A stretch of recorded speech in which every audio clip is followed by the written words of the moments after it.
Hello and welcome to Justice. I'm Judge Jeanine Pirro. Tonight, all the action and headliners from CPAC. Which presidential hopeful stole the show, and Ambassador John Bolton on why he told CPAC President Obama is the country's biggest security crisis. But first, to my open. Any first-year law student understands a contract is an agreement, a meeting of the minds between the parties.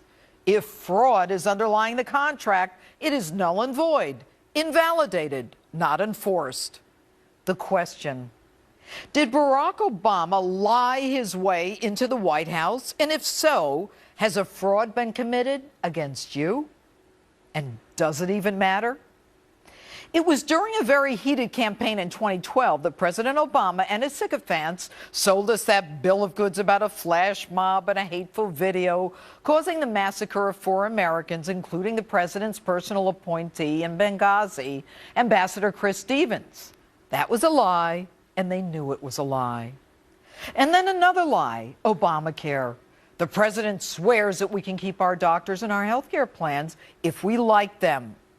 The fraud continued when President Obama, belittled then-candidate Mitt Romney. When you were asked what's the biggest geopolitical threat facing America, you said Russia. Not Al-Qaeda, you said Russia. In the 1980s are now calling to ask for their foreign policy back because, the Cold War's been over for 20 years. Wait a minute. First of all, are you saying that he should have said that it was Al-Qaeda? How could it be, since you said yourself you decimated them with the killing of that old geezer, Osama bin Laden? But what's that? Now, maybe Mitt Romney was right. You mentioned the Navy, for example, and that we have fewer ships than we did in 1916. Well, Governor, we also have fewer horses and bayonets because the nature of our military's changed. We have these things called aircraft carriers where planes land on them. We have these ships that go underwater, nuclear submarines. And so the question is not a game of battleship where we're counting ships. It's what are our capabilities? And you didn't just lie to us, you proved your complete lack of knowledge on the world stage. Horses and bayonets? Maybe Mitt wasn't so far off. You're looking to take us back to pre-World War II capabilities. The truth? Your mission is to minimize United States exceptionalism on the world stage. You unilaterally take down the missile defense system in Europe with nothing in return from Putin. And when you never avenged the deaths of Americans in Benghazi, your message was clear. Let's just move on. It's embarrassing to watch you on the world stage as Putin outsmarts you at every turn. You angle for a fight with him and threaten him with costs, and he still does whatever he wants. You talk about legal interpretations? I know President Putin seems to have a different set of lawyers making a different set of interpretations, but I don't think that's fooling anybody. I'll tell you who it looks like got fooled here.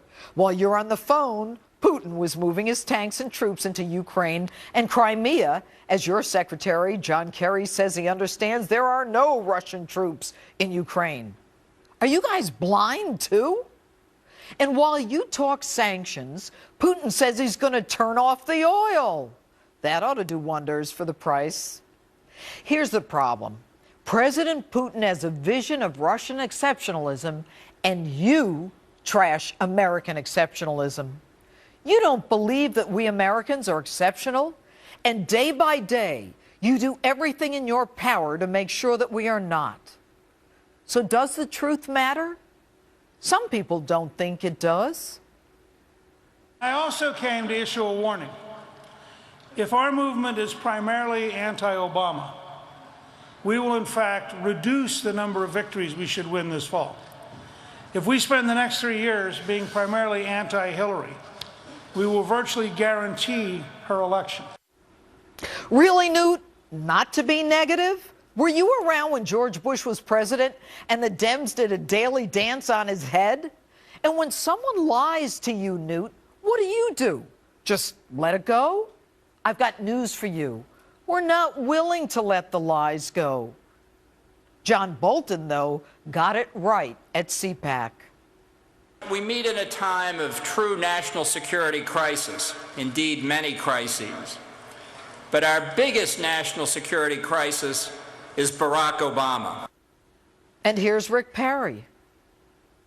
We don't have to accept recent history. We just need to change the presidency.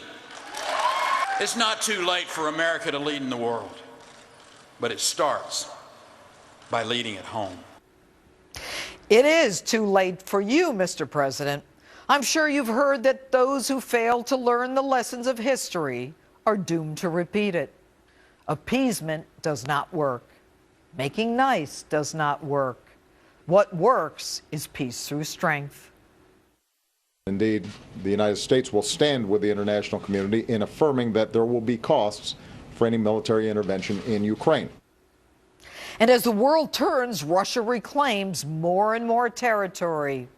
Newsflash, Mr. President, the international community is not with you.